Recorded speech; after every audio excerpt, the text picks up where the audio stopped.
네, 안녕하세요. 1주차 두 번째 강의를 시작을 하도록 하겠습니다.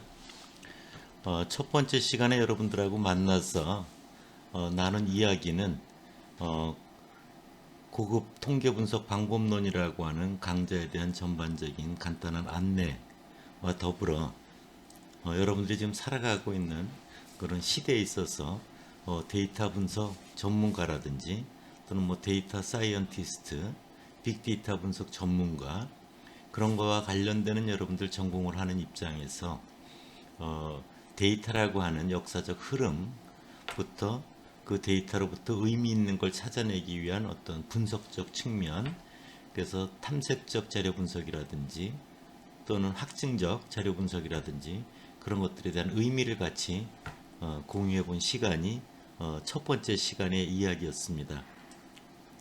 두 번째 시간은 여러분들하고 어떤 이야기를 나누고자 하냐 하면요.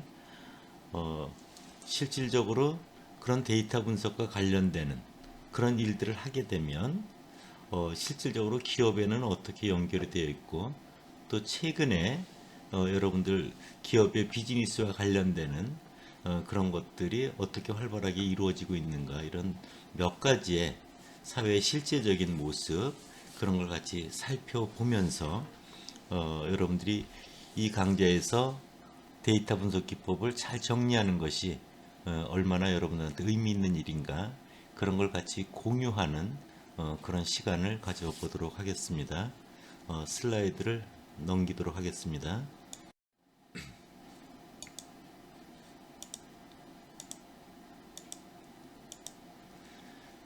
여러분들 보여지고 있는 슬라이드 화면은 학생들이 전에도 제 수업을 들었을 때 아마 이 슬라이드를 본 적이 있을 겁니다. 그러나 이 슬라이드는 여러분들이 아무리 강조해도 지나칠 리 없을 정도로 이 시대의 모습을 여러분들 한눈에 바라볼 수 있는 그런 화면이라고 이야기를 할 수 있습니다. 제목은 이렇게 되어 있습니다. 21세기 사회에는 이렇게 되어 있어요. 그리고 짝대기 표시를 하고 지식사회 이래 되어 있는데요. 21세기 사회는 일단 여러분들이 지금 살아가고 있는 시대를 말합니다. 그런 우리가 살아가고 있는 사회라고 하는 것은 결국 지식사회다. 또는 요새는 뭐 지혜사회, 인텔리전스라고 하는 거죠. 인공지능 그럼 아티피셜 인텔리전스 거기도 이제 지혜라고 하는 말이 같이 나옵니다. 왜 그런 언어들이 우리한테 다가왔는지 그런 것들이 이 데이터 분석하고 있는 우리와 같은 그런 전문가들 그룹에선 어떻게 그것을 이해하고 받아들이고 준비해야 되는가 그것을 이 슬라이드 화면을 통해서 같이 한번 고민하겠습니다. 슬라이드 화면의 맨 위를 보면요. 통계학이라고 하는 용어가 나와요. What's that? Statistics. 통계가 뭐냐 이거죠. 그럴 때 이제 통계학이라고 하는 것은 여러분들 네모 박스에 나와 있듯이 데이터를 수집을 해서 자료를 수집해서 잘 정리하고 요약하고 분석해서 우리가 하고자 하는 의사결정을 위한 정확한 정보나 지식을 제공해주는 그런 역할을 하는 그런 학문이다라는 게 이제 일반적으로 표현되어 있고요. 이 슬라이드에서 제일 중요한 거는 두 번째에 해당이 되는 겁니다. 데이터의 증가라고 되어 있는 부분인 거죠. 지금 여러분들도 느끼겠지만 데이터의 증가는 가히 폭발적입니다. 이것을 객관적으로 기사화된 내용을 근거로 조금 말씀을 드리면요. 벌써 10년 전 기사이기도 합니다. 더 이코노미스트 2010년 2월호에 이런 표현이 나오거든요. 매년 52%씩 데이터가 증가하고 있다. 그것은 뭐 비즈니스 영역도 그렇고 또 우리가 행정과 관련되는 그런 공공 분야 영역도 그렇고 다양한 학문 분야 등 뭐 이루 말할 수 없이 여러 분야에서 그렇다 이런 겁니다. 그럼 이런 정도의 데이터 증가가 실질적으로 어느 정도나 되기 때문에 그런가를 직접 계산을 해보면요. 10년 후가 되면요. 66배가 됩니다. 20년 후면은 4,300여 배가 되고요. 30년 후가 되면은 28만 5천여 배, 거의 30만 배 정도가 되는 거죠. 그러니까 한 세기 후에는 그 당시에 비해서 데이터가 증가된 양이 30만 배가 된다라는 거죠. 그러니까 현재 입장에서 보여지고 있는 데이터의 수준과는 차원이 다른 그런 모습이 우리한테 쏟아지고 있다 이런 겁니다. 그러면 이런 데이터의 증가라고 하는 건 우리가 그것에 대해서 어떻게 대비를 해야 되는가? 이 21세기를 살아가는 입장에서 보면은 슬라이드 하단을 여러분들 살펴보면 좀 의미 있는 모습을 볼 수가 있습니다. 제목이 사회의 부의 변천 이렇게 되어 있습니다. 맨 좌측 그림을 보면요. 부의 변천이라는 건 이런 거죠. 부의 기준이 무엇이었나 하는 겁니다. 그 사회의 변화에 따라서. 옛날에는 지본사회라고 하는 표현을 많이 썼습니다. 그리고 그것은 토지라고 대변이 되는데요. 즉, 땅을 많이 가지고 있는 사람이 부자라고 하는 기준이 되던 그런 시대의 흐름이 한때 농업 생활을 중심으로, 농업 경제를 중심으로 이루어지던 그런 시절의 모습입니다. 그 다음 굉장히 오랫동안 흘러왔던 부분이 자본사회라고 하는 거죠. 자본사회라고 하는 것은 뭐냐면은 돈을 많이 가지고 있는 사람이 부의 기준이 되는 그런 사회인 거죠.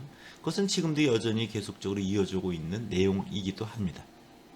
그런데 중요한 포인트는 맨 우측에 있는 현재 21세기 사회를 이렇게 지칭하기도 합니다. 네본 사회라고 하는 표현을 쓰는 거죠. 네본 사회라고 하는 것은 우리 머리 두뇌, 뇌 속에 들어있는 정보와 지식이 부의 기준이 되는, 부의 원천이 되는 그런 사회가 지금 우리가 살고 있는 사회다 이거죠. 그럼 여기서 부의 기준이 과거와 달리 정보와 지식이 부의 기준이 되고 원천이 된다. 그럼 그런 것들이 무엇이 있을까? 이렇게 생각해 보면요. 구글 같은 기업을 보면 알 수 있습니다. 페이스북 이런 기업을 봐도 여러분들은 알 수가 있습니다. 국내로 보면 네이버 이런 회사들도 마찬가지고요. 다음 카카오 다 마찬가지입니다. 이런 식으로 그런 기업들의 대부분은 뭐냐 하면 정보와 지식을 창출해서 그것을 통해서 기업의 비즈니스를 해나가는 그런 선두 기업들의 모습인 겁니다.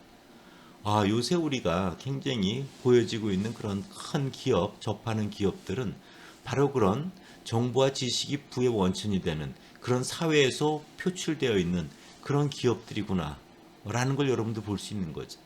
30년 전에 여러분들 구글 이런 기업 없지 않았습니까? 그렇죠? 네이버 이런 것들도 그렇지가 않았어요. 그런 것들이 지금은 이 시대를 이끌어가고 있습니다. 그러면 정보와 지식이 부의 원천이 되는데 그럼 정보와 지식이라는 게 뭔가? 그리고 이렇게 데이터 분석과 어떻게 연결이 되어 있는가 이런 생각을 해볼 수 있습니다. 그림의 중간 부분을 보시기 바랍니다. 중간 부분을 보면은 맨 좌측에 데이터라고 하는 게 나와 있고요. 가운데 정보, 인포메이션이라는 게 나와 있고요.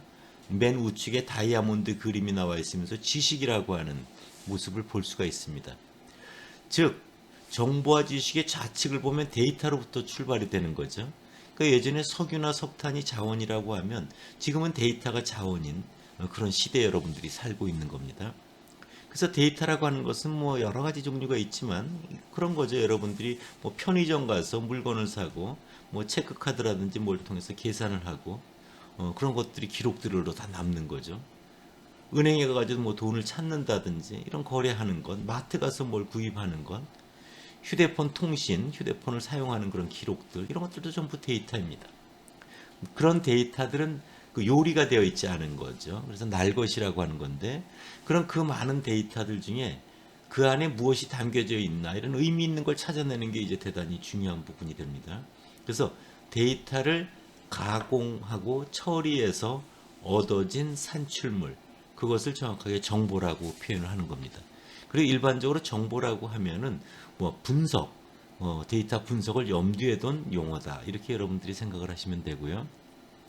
그런 정보를 활용해서 여러 가지 우리가 인간만이 터득한 그런 노하우, 기술을 통해서 만들어내는 부분이 있습니다. 그래서 그런 정보를 활용해서 금융정보를 활용을 해서 신용점수를 만들어내는 거죠. 이런 신용정보 이런 건 지식이 되는 겁니다. 지식. 그래서 지식이라고 하는 것은 정보를 활용하여 축적된 노하우의 모습이다. 이렇게 여러분들 볼 수가 있습니다. 그렇게 만들어진 지식을 실질적으로 잘 의미 있게 활용해야 되는 지혜가 필요한 거죠. 그런 지혜가 바로 여러분들이 알고 있는 인텔리전스라고 하는 지혜의 모습인 겁니다. 그래서 이것을 좀 더 우리가 직관적으로 이해하기 위해서 데이터는 날것, 벼라고 생각하면 되고요. 그걸 가공 처리해서 얻어진 산출물 정보를 쌀이라고 생각하면 됩니다. 그다음 쌀을 활용하여 그 축적된 기술로, 인간의 기술로 만들어낸 게 밥상위의 밥인 거죠. 그게 지식이 되는 겁니다. 그래서 그런 만들어진 밥을 갖다가 적정량을 먹으면서 건강을 유지하는 지혜가 필요한 거죠. 그래서 여러분들이 지금 우리가 살아가는 사회는 정보와 지식이 부의 원천이 되는 사회인데 그 정보와 지식의 출발은 바로 데이터로부터 시작이 됐다. 데이터로부터 모든 걸 만들어내고 있는 구조다. 그러니까 그런 데이터에 담겨져 있는 의미를 찾아내는, 그런 걸 탐색하는, 그런 걸 분석하는 그런 전문가가 21세기 사회를 이끌어갈 수밖에 없구나. 그렇게 여러분들이 생각을 하시면 이해가 쉽습니다. 다음 화면으로 가도록 하겠습니다. 그럼 이런 데이터의 모습 중에 우리 주변에 보여지고 있는 건 몇 가지를 살펴보도록 하겠습니다. 먼저 빅데이터가 아니라 스몰 데이터, 조금 작은 사이즈의 데이터를 말하는 거죠. 스몰 데이터의 대표적인 것은 이제 조사 데이터라든지 또는 실험 데이터, 이런 것들을 이제 예를 들 수가 있는데요. 조사 분야는 여러 분야가 있지만 첫 번째 여러분들이 이제 언론에서 자주 접하는 건 사회 여론조사, 공공과 관련되는 조사 부분이죠. 설문지를 같은 걸 응답을 여러분들 해본 경험이 있을 겁니다. 또는 휴대폰으로 뭐 여론조사 한다고 전화를 받아본 경험이 있을 겁니다. 대부분 여러분들이 아마 그냥 끊고 그랬을 텐데요. 또는 집 전화로도 그런 것들이 오는 경우를 여러분들 볼 수가 있습니다.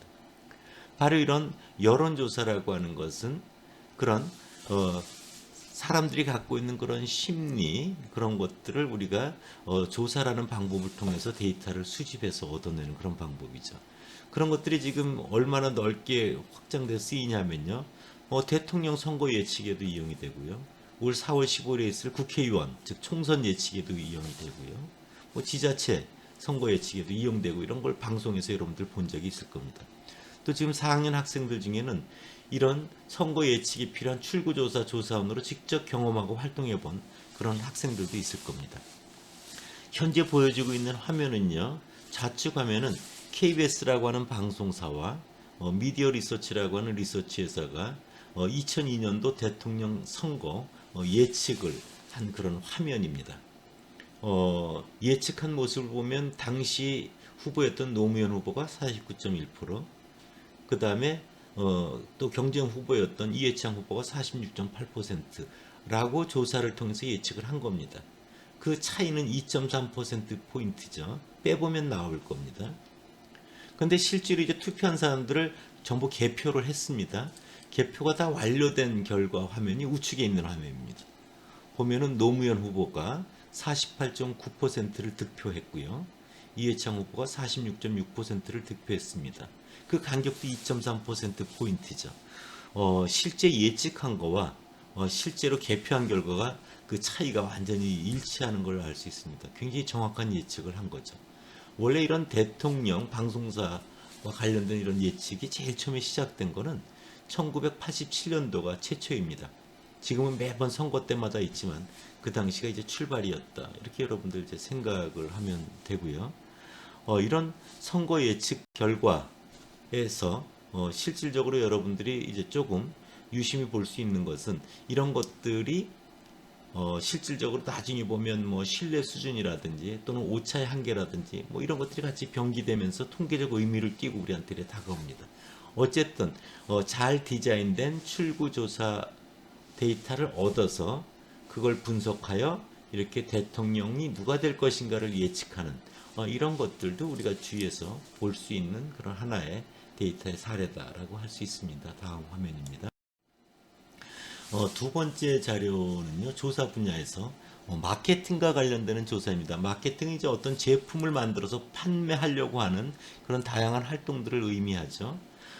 보통 조사 영역 중에 마케팅 조사가 차지하는 비중이 매출액 기준으로 뭐 80% 이상이 됩니다. 그 정도로 굉장히 조사 회사 입장에서는 큰 부분을 차지하고 있는 그런 영역이기도 합니다. 여러분들이 알고 있는 여러 가지 제품들은 이런 마케팅 조사를 거의 실시해서 그 결과를 바탕으로 소비자들이 원하는 그런 제품을 만들어낸다. 뭐 이렇게 생각을 하시면 됩니다. 실질적으로 여러분들 지금 이제 4학년들인데요. 작년 7월에 여러분들 선배들 3명이 갔었죠. 또 12월에도 여러분들 선배들이 갔어요. 그래서 나라에서 지원을 해서 우리나라 조사 회사들이 모여 있는 한국조사협회에서 그걸 운영을 해서 이런 조사와 관련되는 전반적인 과정을 교육도 하고 직접 실습도 하고 회사에서 근무도 해보고 인턴같이 그 이후에 본인이 가고 싶어하는 회사에 면접을 통해서 이렇게 입사를 하는 그런 좋은 과정이 있습니다. 여러분들 올 여름이나 겨울에 그런 것에 좀 관심을 가질 필요가 있는데요. 그런 걸 통해서 여러분들 선배들이 본인이 원하는 그런 리서치 회사에 작년 7월과 12월에 이렇게 취업을 한 학생들이 여러 명 있습니다. 그런 관점에서 이 조사회사에 여러분들이 좀 관심을 좀 갖고 있으면 좋을 것 같고요. 먼저 슬라이드에 있는 화면을 기준으로 좀 설명을 하면요. 이건 맥주와 관련되는 마케팅 조사의 사례인데요. 이런 마케팅 조사를 통해서 어떤 의미를 찾아냈는가를 한번 여러분들 고민할 필요가 있습니다. 먼저 화면 중에 맨 우측에 보면요. 오비 맥주가 있습니다. 지금도 뭐 오비에서 맥주가 만들어져 나오고 있습니다. 이건 굉장히 오래된 오비의 모습인데요.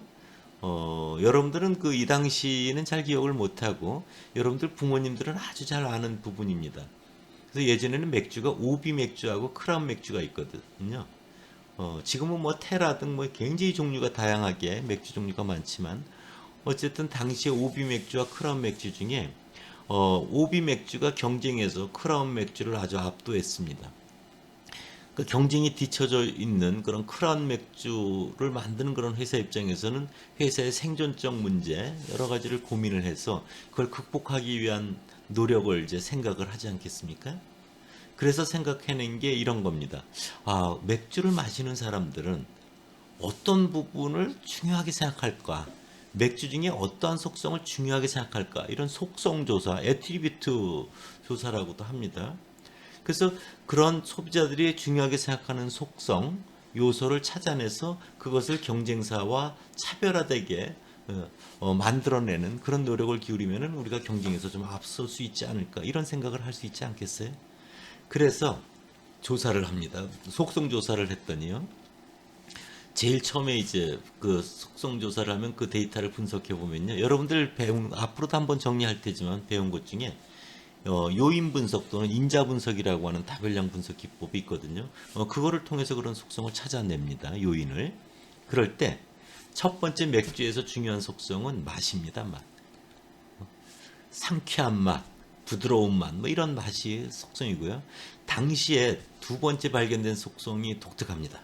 요인이 뭐냐면 깨끗한 물을 소비자들이 중요하게 생각한다는 걸 발견하게 된 거죠.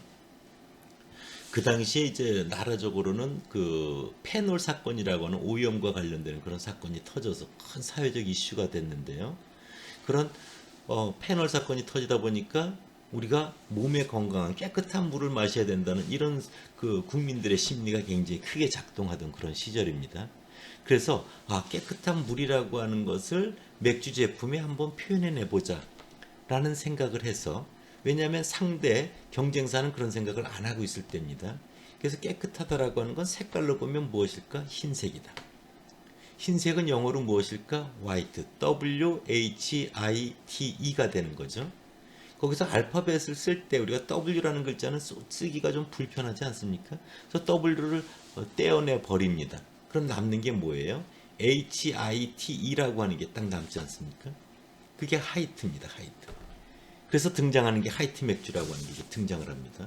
그러니까 크라운이라고 하는 경쟁에 뒤처져 있던 회사가 만든 하이트 맥주를 만들어서 그것이 대대적인 성공을 거둬서 시장을 점유하게 되는 그런 놀라운 결과를 만들게 되는 겁니다. 그래서 광고도 시작을 할 때 이렇지 않습니까? 지하 강천수에서 뽑아 올린 깨끗한 물로 만든 맥주 하이트 이렇게 등장을 해서 시장을 압도하는, 즉 마케팅 조사라는 걸 통해서 얻은 데이터를 분석해서 그 중요한 요인을 찾아내서 그것을 제품으로 연결한 그런 큰 놀라운 역할을 한 그런 모습을 볼 수가 있는 겁니다. 가운데 있는 카스라고 하는 맥주 여러분들 다들 아실 겁니다. 우측 깡통 아래 보면 그 빨간 글씨고 잘 읽혀지진 않지만 보일 겁니다. 그거를 제가 정확히 얘기를 하면 100% 비열 처리 맥주 이렇게 적혀 있었거든요. 그 카스라고 하는 맥주는 다른 맥주와 차별화되게 100% 비열 처리를 했다라는 게 이제 특징이었던 거죠. 그래서 카스의 첫 글자 C를 보면요. 콜드 필터링이라고 하는 것의 첫 글자 약자입니다. 그것이 이제 비열 처리 방식, 빙점 여과 방식이라는 의미고요. 두 번째 A라고 하는 글자는요, Advanced Technology, 즉 최첨단 기술이라는 것의 이제 첫 글자 A입니다. 세 번째가 Smooth Taste, 부드러운 맛의 첫 글자 S고요. 마지막 S는 Satisfying Feeling, 만족하는 느낌의 S입니다. 그래서 이걸 우리나라 말로 풀어보면 최첨단 기술인 비열 처리 방식으로 만들어 부드러운 맛을 줘서 우리에게 만족감을 주는 맥주가 카스인 거죠. 이것을 카스를 마시면서 아는 사람은 거의 없습니다. 제가 본 적이 거의 없습니다. 그래서 여러분들한테 이런 말씀을 드리는 건데요. 바로 우리가 알고 있는 그런 그 맥주의 제품명 하나하나가 그런 마케팅 조사를 통해서 의미 있는 결과를 찾아내서 그것이 반영돼서 제품화가 만들어진다라는 것. 이런 놀라운 모습을 여러분들이 실생활에 보여지는 대부분의 제품에 있다라는 걸 여러분들이 생각해 볼 필요가 있습니다. 다음 슬라이드로 가겠습니다. 조사 분야의 그 마지막 분야는요, 사회에서 보여지는 건 이제 미디어와 관련되는 조사인데요. 그 미디어와 관련되는 여러 가지 조사의 대표적인 게 이제 시청률 조사입니다. 저도 얼마 전에 낭만 닥터 김사부 되게 재밌게 봤거든요, 여러분들. 그런 것들이 굉장히 시청률이 높았죠.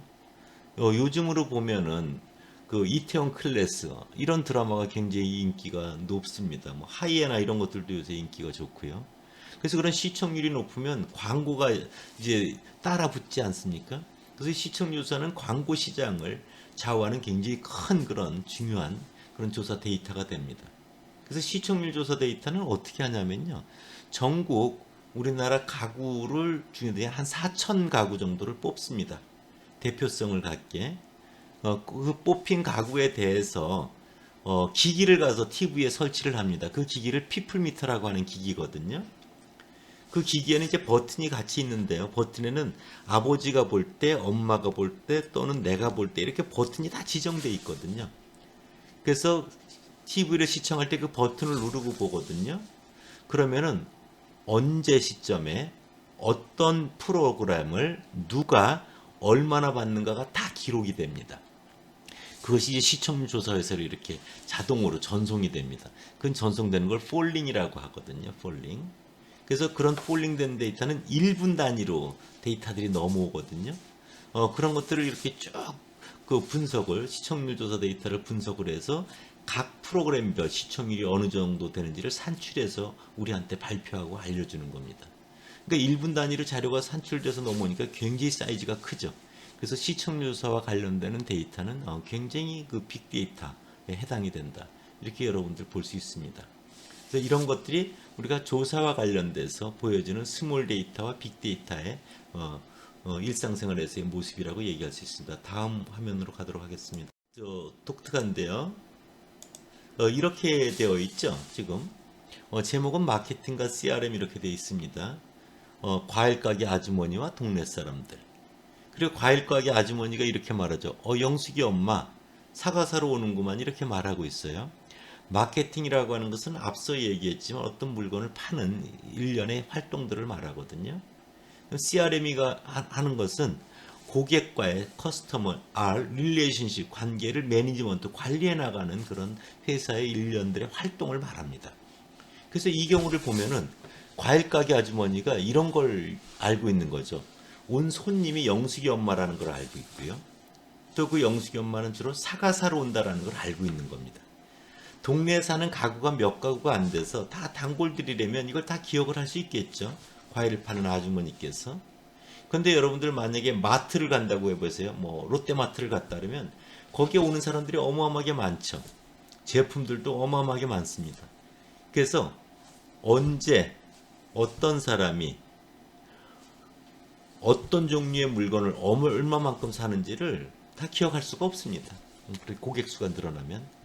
그래서 그런 것들은 이제 계산대에서 계산하면서 다 그 기록으로 이렇게 남지 않습니까? 이렇게 그 데이터 수, 즉 고객 수가 늘어나면 그런 것들을 데이터를 잘 수집해서 체계적으로 관리를 통해서 고객과의 관계를 이어나가야 된다는 것이 중요한 부분입니다. 그런 것들이 우리가 이런 큰 빅데이터에서 그 데이터를 분석을 해서 그 결과를 가지고 고객을 관리하는 이런 일련의 활동에 그런 데이터와 데이터 분석이 활용될 수밖에 없겠구나 하는 생각을 가질 수가 있는 거죠. 다음 화면으로 가도록 하겠습니다. 그래서 보통 이렇게 비즈니스와 관련되는 기업 데이터들은 데이터 사이즈가 큽니다. 그래서 이제 우리가 빅데이터란 말을 쓸 수 있고요.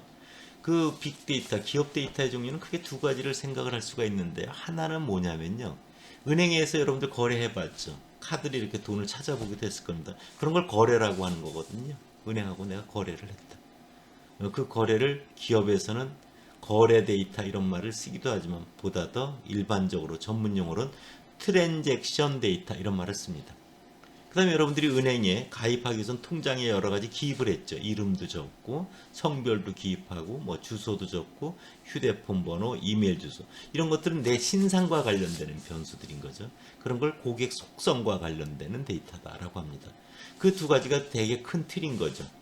그래서 그런 데이터들이 자주 얻어지고 활용되고 있는 분야는 방금 얘기했던 은행 같은 그런 금융 분야가 있고요. 여러분들 휴대폰 사용하면 기록 다 남잖아요.